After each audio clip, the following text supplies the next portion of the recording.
그는 마지막 숨을 거두기 전 단 한 가지만을 후회했습니다.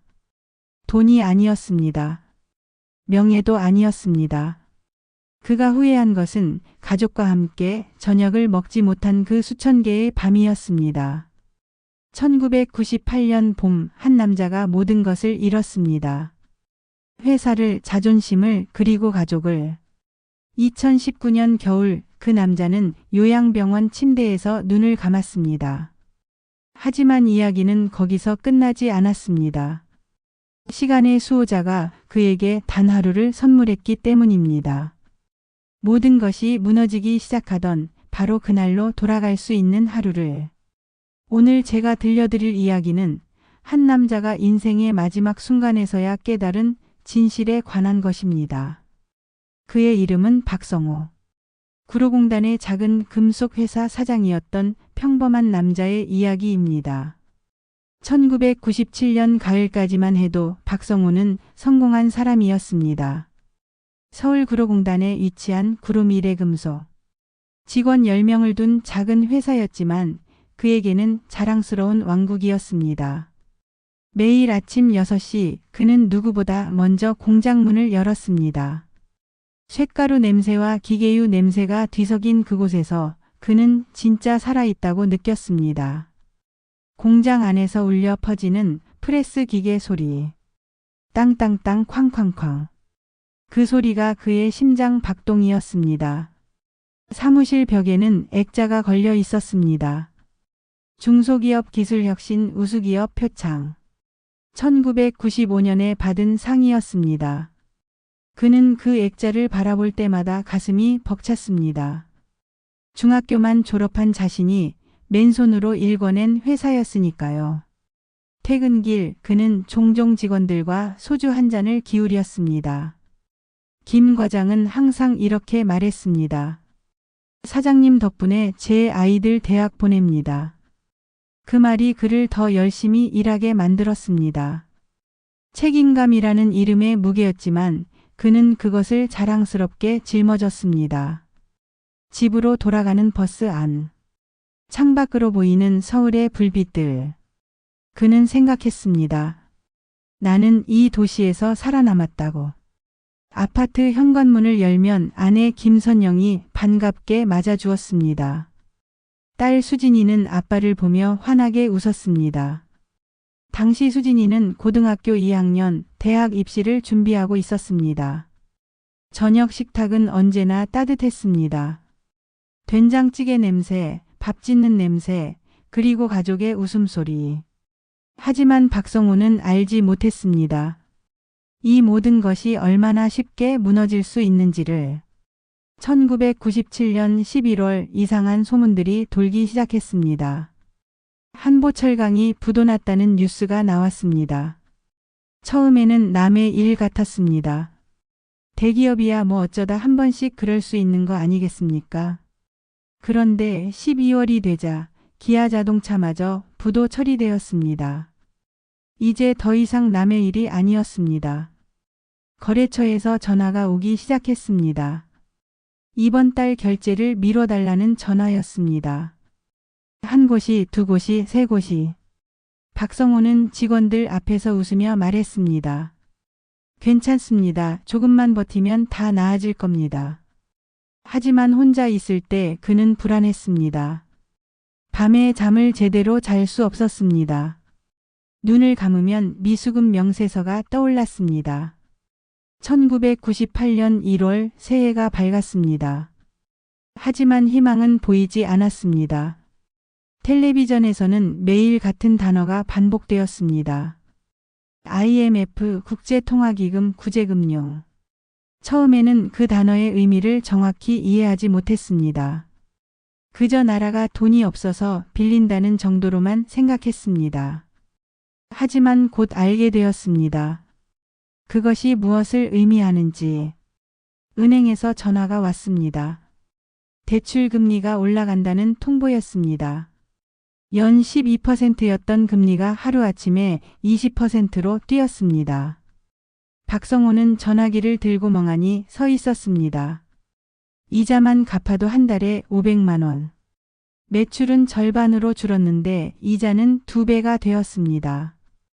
2월 중순 주거래 업체였던 대림 상사가 문을 닫았습니다. 미수금 3천만 원을 받지 못한 채로.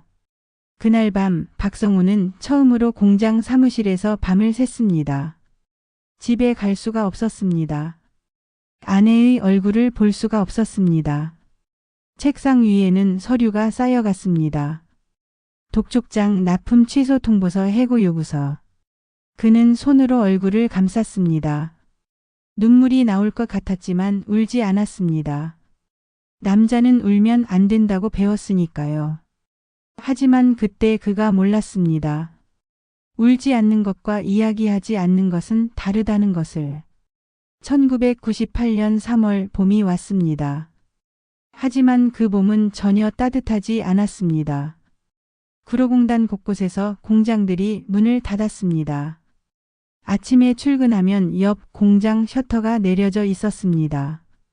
저녁에 퇴근하면 또 다른 공장에 압류 딱지가 붙어 있었습니다. 거리에는 실직자들이 넘쳐났습니다. 정장을 입은 중년 남자들이 인력사무소 앞에 줄을 섰습니다. 한때 회사의 간부였던 사람들이 이제는 일당 노동자가 되었습니다. 박성호의 구로미래금속도 예외는 아니었습니다. 3월 15일 그는 직원 5명을 해고해야 했습니다. 그날의 기억은 평생 지워지지 않았습니다. 김 과장이 사무실로 들어왔습니다. 40대 중반의 성실한 남자였습니다. 그에게는 대학생 아들 둘이 있었습니다. 박성호는 차마 눈을 마주치지 못했습니다. 죄송합니다, 김 과장님. 김 과장은 아무 말 없이 고개를 끄덕였습니다. 그리고 조용히 사무실을 나갔습니다. 그의 뒷모습이 얼마나 무거워 보였는지. 20년을 같이 일한 이 과장도 떠났습니다. 젊은 직원들도 하나둘 사표를 냈습니다. 공장은 점점 텅 비어갔습니다. 한때 10명이 북적이던 그곳에 이제는 3명만 남았습니다. 기계들도 하나씩 멈춰갔습니다. 부품을 살 돈이 없었기 때문입니다. 한때 시끄럽던 공장이 이제는 무덤처럼 조용했습니다. 4월이 되자 은행에서 최후 통첩이 왔습니다. 일주일 안에 연체금을 갚지 않으면 담보를 압류하겠다는 통지였습니다. 담보는 집이었습니다. 25평짜리 작은 아파트. 가족과 함께 살던 그곳. 박성우는 그 통지서를 보며 무너졌습니다. 사무실 바닥에 주저앉았습니다. 그때 문이 열렸습니다. 아내 김선영이었습니다. 그녀는 남편이 요즘 집에 들어오지 않는다는 것을 알고 있었습니다. 무슨 일인지 직감했습니다. 성호 씨. 박성호는 고개를 들지 못했습니다. 김선영은 그의 옆에 앉았습니다. 그리고 조용히 물었습니다. 얼마나 힘드세요? 그 한마디에 박성호의 눈에서 처음으로 눈물이 흘렀습니다. 미안해. 미안해. 그는 계속 그 말만 반복했습니다. 김선영은 남편의 손을 잡았습니다. 우리 함께 해결해요. 하지만 박성호는 그 손을 뿌리쳤습니다. 당신이 뭘 알아? 나 혼자 어떻게든 할 거야. 그는 아내를 밀쳐내고 공장을 나갔습니다. 뒤에서 아내가 부르는 소리가 들렸지만 돌아보지 않았습니다. 그날 밤 그는 처음으로 술집으로 향했습니다. 4월 말 구로미래금속은 결국 문을 닫았습니다. 마지막 날 박성우는 홀로 공장을 정리했습니다. 공장 안을 천천히 걸었습니다. 저 프레스 기계는 1990년에 샀습니다. 중고였지만 그때는 그것도 큰 투자였습니다. 저 선반은 첫 직원이었던 이 과장과 함께 설치했습니다. 밤새 일하고 새벽에 막걸리를 마셨던 기억이 났습니다. 벽에 걸린 안전 제일 포스터. 사무실 캘린더에는 아직 3월의 X표가 쳐져 있었습니다. 모든 것이 그대로인데 이제는 아무 의미가 없었습니다. 박성호는 회사 명패를 떼어냈습니다. 구로미래금속. 미래라는 단어가 비웃는 것 같았습니다. 그는 명패를 가방에 넣고 공장문을 잠갔습니다. 열쇠를 주머니에 넣었습니다. 하지만 그 열쇠는 이제 아무것도 열지 못했습니다. 집으로 돌아가는 길. 그는 발걸음을 옮길 수가 없었습니다. 집에 가면 아내와 딸이 있었습니다. 그들에게 뭐라고 말해야 할까요? 회사가 망했다고. 집을 빼앗길 것 같다고. 아빠가 실패한 인간이라고. 그는 차마 그 말을 할 수 없었습니다. 결국 그는 집으로 가지 않았습니다. 술집으로 향했습니다. 소주 1병, 2병, 3병. 취할수록 세상이 더 명확해졌습니다. 나는 쓸모없는 인간이다. 가족에게 짐이 될 뿐이다. 차라리 내가 없는 게 나을 것이다. 새벽 2시 그는 비틀거리며 술집을 나왔습니다. 차가운 봄바람이 얼굴을 때렸습니다. 그는 아파트 단지 앞에 섰습니다.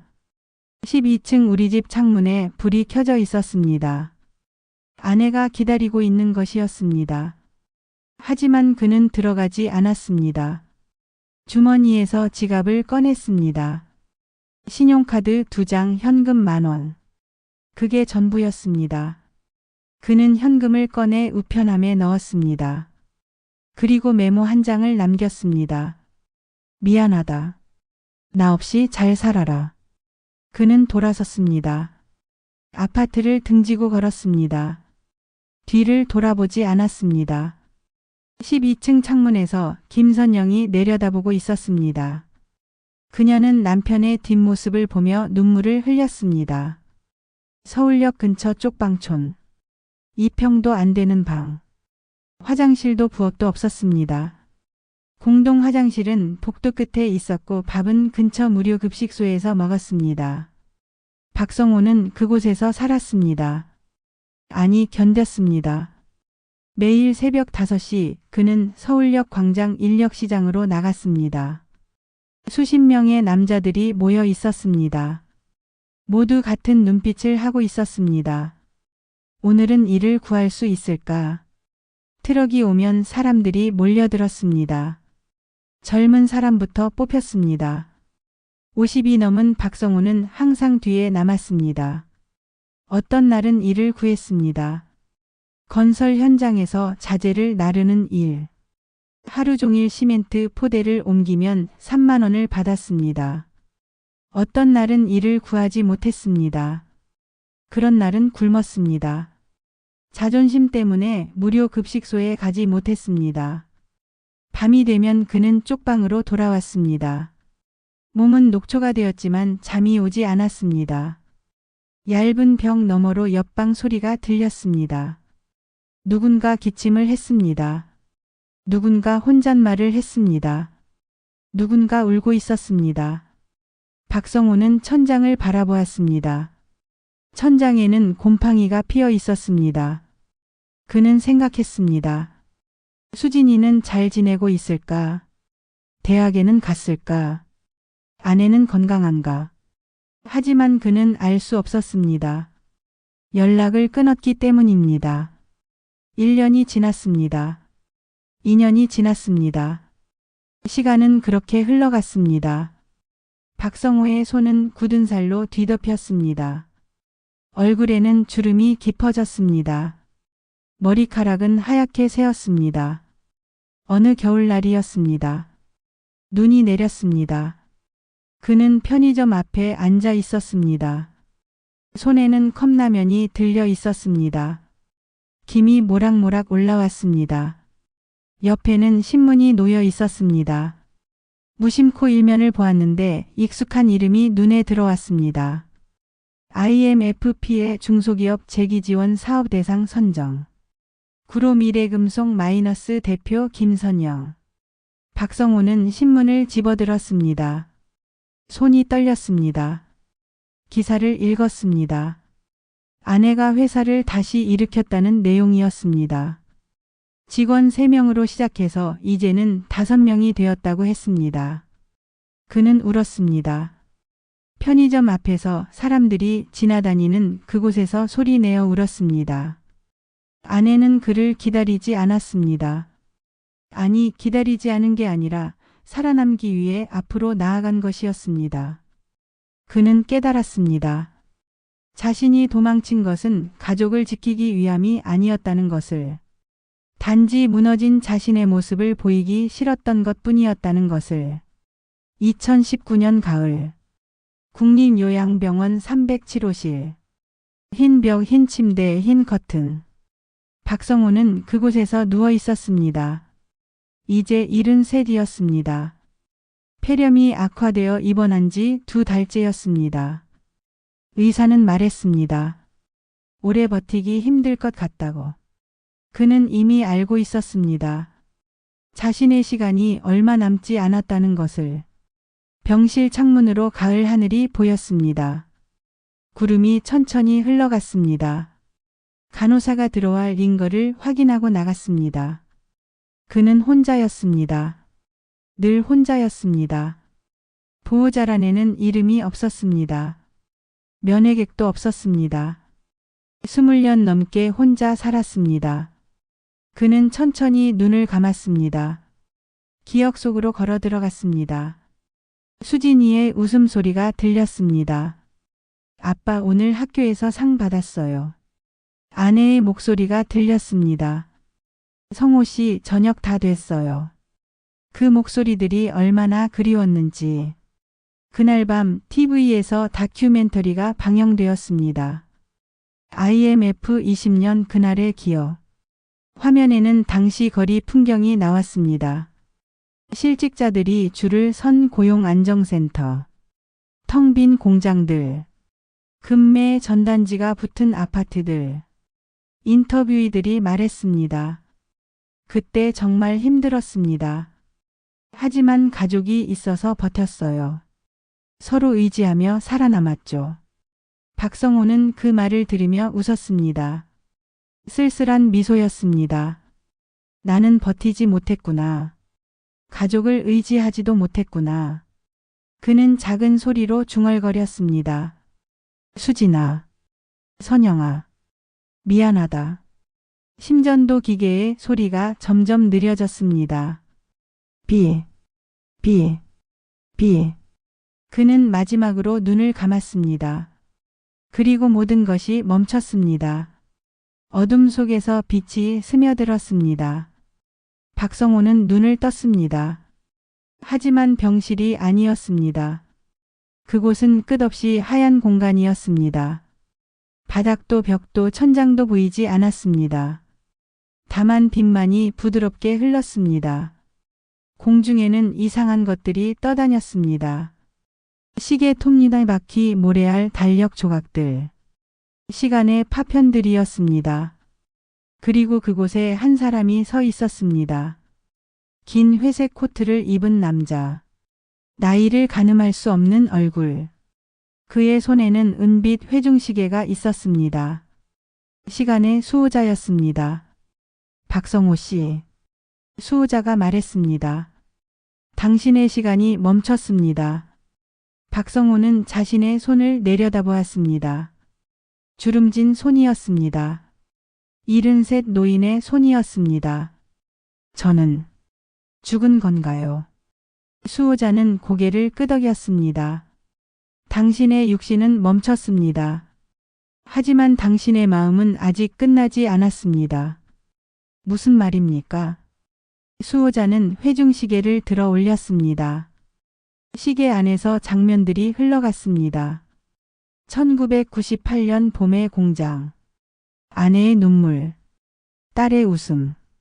떠나던 그날 밤. 후회가 보입니다. 수호자가 말했습니다. 당신은 평생 그것을 안고 살았습니다. 박성호는 고개를 숙였습니다. 그렇습니다. 수호자는 물었습니다. 만약 돌아갈 수 있다면 언제로 돌아가고 싶습니까? 박성호는 망설이지 않았습니다. 1998년 4월. 모든 것이 무너지기 시작하던 그 봄으로 돌아가고 싶습니다. 무엇을 바꾸시겠습니까? 박성호는 천천히 말했습니다. 이번에는 도망치지 않겠습니다. 이번에는 가족과 함께 하겠습니다. 혼자 짊어지려 하지 않겠습니다. 수호자는 조용히 미소 지었습니다. 알겠습니다. 하지만 한 가지 조건이 있습니다. 무엇입니까? 당신은 단 하루만 살 수 있습니다. 그날 하루를 살고 나면 시간은 멈춥니다. 그 하루로 모든 것을 바꿔야 합니다. 박성호는 고개를 끄덕였습니다.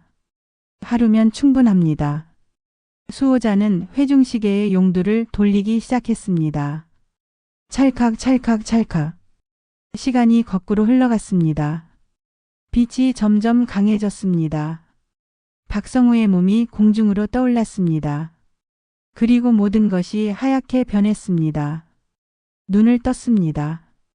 책상 위에 서류가 쌓여 있었습니다. 독촉장 압류 예고 통지서. 구로미래금속 사무실이었습니다. 창밖으로 4월의 햇살이 들어왔습니다. 공장에서는 기계 소리가 들렸습니다. 아직 완전히 멈추기 전이었습니다.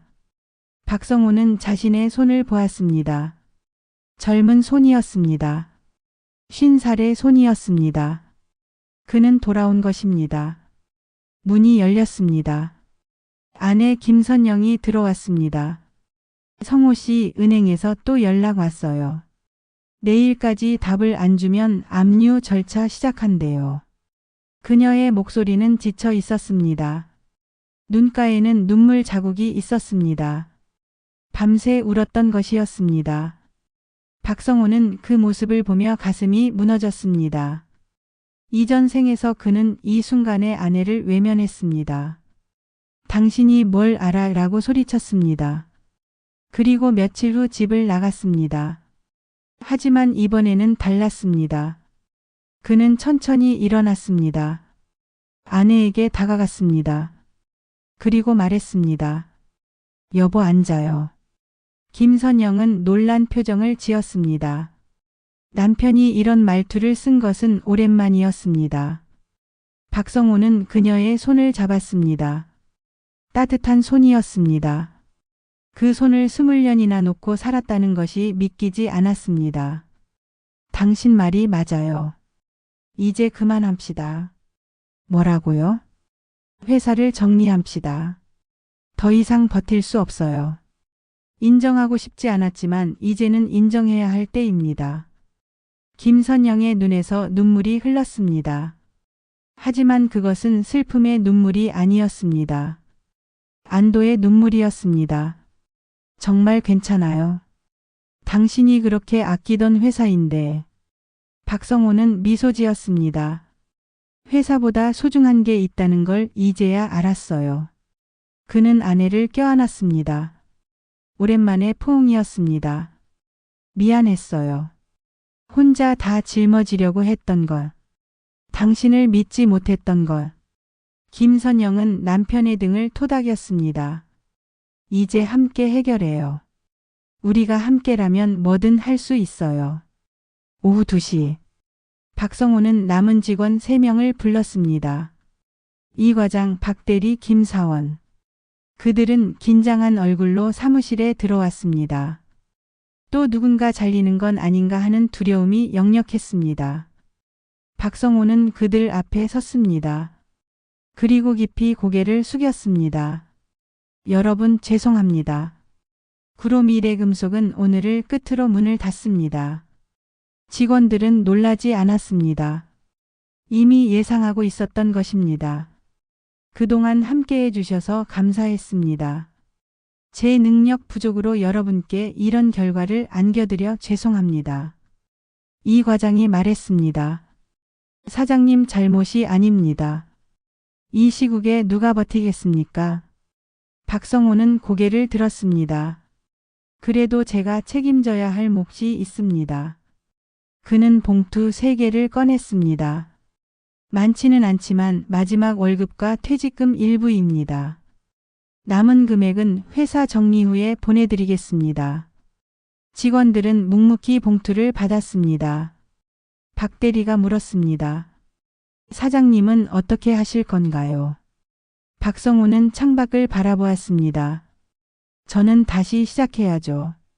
나이가 어떻든 다시 일어서야죠. 여러분도 그러실 거라 믿습니다. 해가 지기 시작했습니다. 직원들은 하나씩 공장을 떠났습니다. 박성호는 마지막으로 공장을 둘러보았습니다. 기계들, 작업대, 공구함. 모든 것에 손을 얹었습니다. 이전 생에서 그는 이 순간이 너무 아파서 견딜 수 없었습니다. 하지만 이번에는 달랐습니다. 이것은 끝이 아니라 새로운 시작이라는 것을 알았기 때문입니다. 저녁 6시. 박성호는 집으로 돌아왔습니다. 현관문을 열자 저녁 짓는 냄새가 났습니다. 아내가 부엌에 있었습니다. 수진이는 방에서 공부하고 있었습니다. 고등학교 2학년 대학 입시를 준비 중이었습니다. 수진아. 박성호가 방문을 두드렸습니다. 딸이 문을 열었습니다. 요즘 아빠를 피해 다니던 딸이었습니다. 집안 분위기를 느끼고 있었던 것입니다. 아빠. 박성호는 딸의 손을 잡았습니다. 오늘 저녁 같이 먹자. 수진이는 아빠의 얼굴을 보았습니다. 뭔가 달라진 것 같았습니다.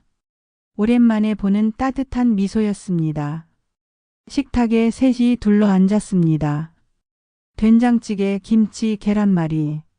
소박한 저녁이었습니다. 박성호는 밥을 한 숟가락 떴습니다. 그리고 눈물이 났습니다. 이 맛, 이 따뜻함, 이 순간. 20년 동안 그리워했던 것이었습니다. 왜 그래요, 아빠? 수진이가 놀라서 물었습니다. 아니야. 박성호는 눈물을 닦았습니다.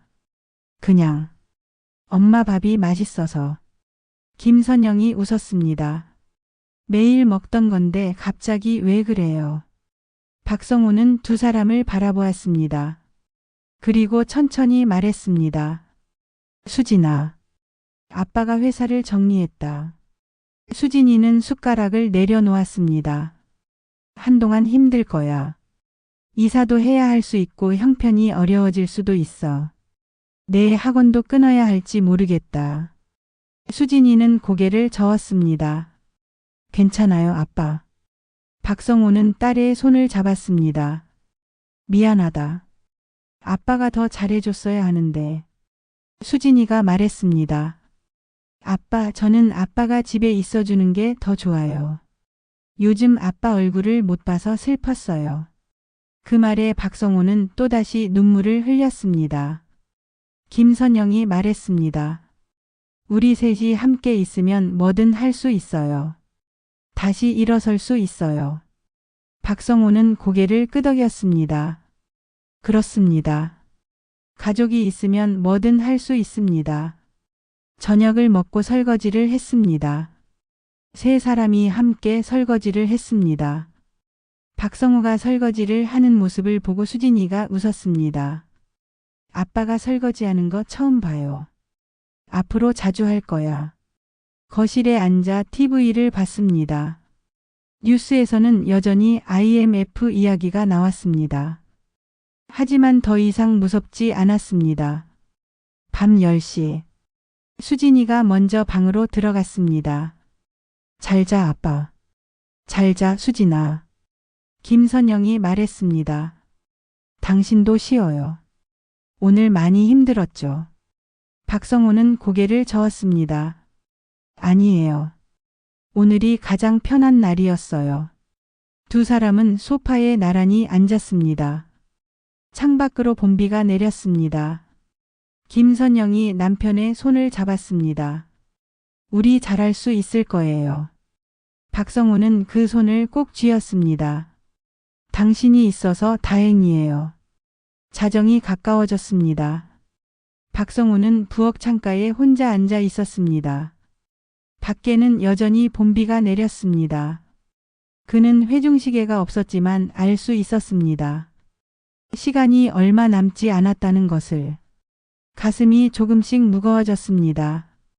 숨쉬기가 조금씩 힘들어졌습니다. 하지만 그는 웃고 있었습니다. 오늘 하루. 단 하루였지만 충분했습니다. 그는 가족과 함께 저녁을 먹었습니다. 딸의 웃음을 보았습니다. 아내의 손을 잡았습니다. 그것으로 충분했습니다. 그는 메모지를 꺼냈습니다. 떨리는 손으로 글을 썼습니다. 선영, 수진에게 사랑한다. 미안하다. 그리고 고맙다. 나는 평생 잘못된 선택들을 했다. 돈을 벌려고 가족을 잃었고 자존심 때문에 사랑을 놓쳤다. 하지만 오늘 나는 제대로 된 선택을 했다. 가족을 선택했다. 부디 나를 용서해다오. 그리고 행복하게 살아다오. 너희가 있어서 내 인생은 의미가 있었다. 영원히 사랑한다. 성우. 메모를 식탁 위에 놓았습니다. 그는 소파에 누웠습니다. 눈을 감았습니다. 마지막으로 가족의 얼굴이 떠올랐습니다. 아내의 미소, 딸의 웃음, 그리고 평온이 찾아왔습니다. 가슴에 통증이 심해졌습니다. 하지만 두렵지 않았습니다. 그는 마지막 순간까지 웃고 있었습니다. 이제야 괜찮아. 심장이 천천히 멈춰갔습니다. 호흡이 얕아졌습니다. 그리고 모든 것이 고요해졌습니다. 아침이 밝았습니다. 김선영이 먼저 일어났습니다. 남편을 깨우려고 거실로 나왔습니다. 그리고 그녀는 소파에 누운 남편을 발견했습니다. 성호 씨. 그는 눈을 감고 있었습니다. 평온한 얼굴이었습니다. 김선영은 떨리는 손으로 남편을 흔들었습니다. 하지만 그는 깨어나지 않았습니다. 식탁 위에 메모를 발견했습니다. 글을 읽으며 그녀는 무릎을 꿇었습니다. 왜요? 왜 이렇게 하는 거예요? 하지만 그녀는 알았습니다. 남편이 마지막으로 가족을 위해 무엇을 선택했는지. 장례식은 조용히 치러졌습니다.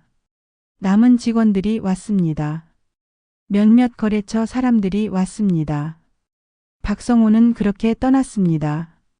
몇 달 후, 김선영은 구로미래금속의 정리를 끝냈습니다. 빚은 아직 많이 남아 있었지만 하나씩 갚아나갔습니다. 그녀는 작은 사무실 일자리를 얻었습니다. 수진이는 학원을 끊고 독학으로 공부했습니다. 힘든 시간이었지만 그들은 함께였습니다. 수진이는 대학에 합격했습니다. 장학금을 받아서 다닐 수 있었습니다. 졸업 후 그녀는 회계사가 되었습니다. 그리고 작은 회계법인을 차렸습니다. 이름은 미래회계법인이었습니다. 아버지의 구로미래금속에서 따온 이름이었습니다. 13부 마이너스 유품 4100 마이너스 4330. 2019년 어느 날 수지는 이제 40살이 되어 있었습니다. 어머니 김선영은 70을 넘겼습니다. 두 사람은 오랜만에 창고를 정리하고 있었습니다. 아버지의 유품들이 그곳에 있었습니다. 낡은 상자를 열었습니다. 구로미래금속 서류들이 나왔습니다. 그리고 한 권의 일지가 있었습니다. 사업일지 1998년. 수진이 펼쳐보았습니다. 아버지의 필체였습니다. 대부분은 매출, 지출 같은 사무적인 내용이었습니다. 하지만 마지막 페이지에 이상한 글이 있었습니다. 필체가 달랐습니다. 더 떨리고 더 간절했습니다. 만약 시간을 되돌릴 수 있다면 나는 다시 가족을 먼저 지킬 것이다. 돈은 다시 벌 수 있다. 명예는 다시 쌓을 수 있다. 하지만 잃어버린 시간은 되돌릴 수 없다. 수진아, 선영아. 너희를 사랑한다. 그리고 미안하다. 수진은 그 문장을 읽고 오랫동안 울었습니다. 엄마, 아빠는 우리를 사랑했던 거죠? 김선영이 딸의 어깨를 안았습니다. 그럼. 너무 사랑했지. 다만 그걸 표현하는 방법을 몰랐을 뿐이야. 두 사람은 한참을 그렇게 있었습니다. 하얀 공간. 시간의 수호자는 책상 앞에 앉아 있었습니다. 앞에는 커다란 장부가 펼쳐져 있었습니다. 인생기록부 마이너스 박성호. 그는 마지막 페이지에 기록을 남겼습니다. 1998년 4월 27일. 박성호 두 번째 삶을 마치다. 첫 번째 산후. 2019년까지 생존. 평생을 후회 속에서 살다. 가족과 단절된 채 외롭게 죽음. 두 번째 산후. 1998년 하루를 다시 살다. 가족을 선택하다. 평온한 마음으로 죽음. 결론. 그는 70년을 살았지만 진짜 삶은 마지막 하루였다. 돈을 잃었지만 사랑을 얻었다. 시간을 잃었지만 의미를 찾았다. 수호자는 펜을 내려놓았습니다. 회중 시계를 꺼내 들었습니다. 시계 안에서 박성호의 마지막 모습이 보였습니다. 소파에 누워 미소 짓고 있는 모습. 수호자는 조용히 말했습니다. 당신은 잘했습니다, 박성호 씨. 마지막 순간에 가장 중요한 것을 선택했으니까요. 시계의 유리 표면에 김이 서렸습니다. 그 위에 글자가 써졌습니다. 사랑은 시간보다 강하다. 여러분, 우리는 삶에서 수많은 선택을 합니다. 돈을 선택할까, 가족을 선택할까? 성공을 선택할까, 행복을 선택할까? 1998년 IMF 위기. 그 시절을 기억하시는 분들이 계실 겁니다. 거리에는 실직자들이 넘쳐났습니다. 공장들이 문을 닫았습니다. 가정들이 무너졌습니다. 하지만 그 속에서도 살아남은 사람들이 있었습니다. 어떻게 살아남았을까요? 혼자가 아니었기 때문입니다. 가족이 있었기 때문입니다. 서로를 포기하지 않았기 때문입니다. 오늘의 주인공 박성호 씨는 처음에는 도망쳤습니다. 자존심 때문에, 수치심 때문에, 두려움 때문에. 하지만 마지막 순간 그는 올바른 선택을 했습니다. 가족과 함께하는 것을. 비록 그 선택이 그의 생명을 앗아갔지만 그는 후회 없이 떠났습니다. 지금 이 이야기를 듣고 계신 여러분께 묻고 싶습니다. 당신 곁의 사람에게 마지막으로 사랑한다고 말한 게 언제인가요? 당신의 배우자, 자녀, 부모님께 감사하다고 말한 게 언제인가요? 우리는 항상 내일이 있을 거라고 생각합니다. 나중에 시간 나면 이야기하면 되지 라고 생각합니다. 하지만 내일은 보장되지 않습니다. 박성호 씨는 20년이라는 시간을 잃고 나서야 깨달았습니다. 하지만 당신에게는 아직 시간이 있습니다. 오늘 저녁 집에 돌아가시거든 가족과 함께 식사하세요. 휴대폰을 내려놓고 그들의 얼굴을 보세요. 그리고 말하세요. 사랑한다고. 고맙다고. 미안하다고. 그 한마디가 어쩌면 당신 인생에서 가장 값진 투자일지 모릅니다. 돈은 다시 벌 수 있습니다. 직업은 다시 구할 수 있습니다. 명예는 다시 쌓을 수 있습니다. 하지만 잃어버린 시간은 되돌릴 수 없습니다. 떠나버린 사람은 다시 돌아오지 않습니다. 시간의 수호자는 대부분의 사람들에게 두 번째 기회를 주지 않습니다. 우리에게는 단 한 번의 인생만이 주어집니다. 그러니 후회하지 마세요. 지금 이 순간을 소중히 여기세요. 1998년 봄.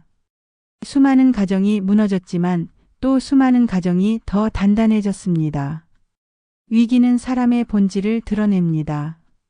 무엇이 진짜 중요한지 깨닫게 합니다. 박성호 씨는 모든 것을 잃고 나서야 알았습니다. 하지만 여러분은 잃기 전에 알 수 있습니다.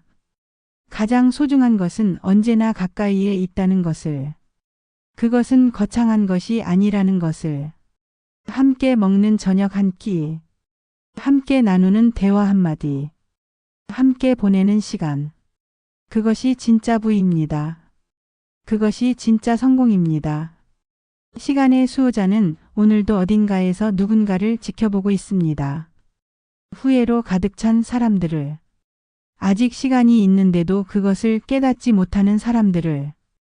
그리고 그는 항상 같은 말을 속삭입니다. 당신에게는 아직 시간이 있습니다. 아직 늦지 않았습니다.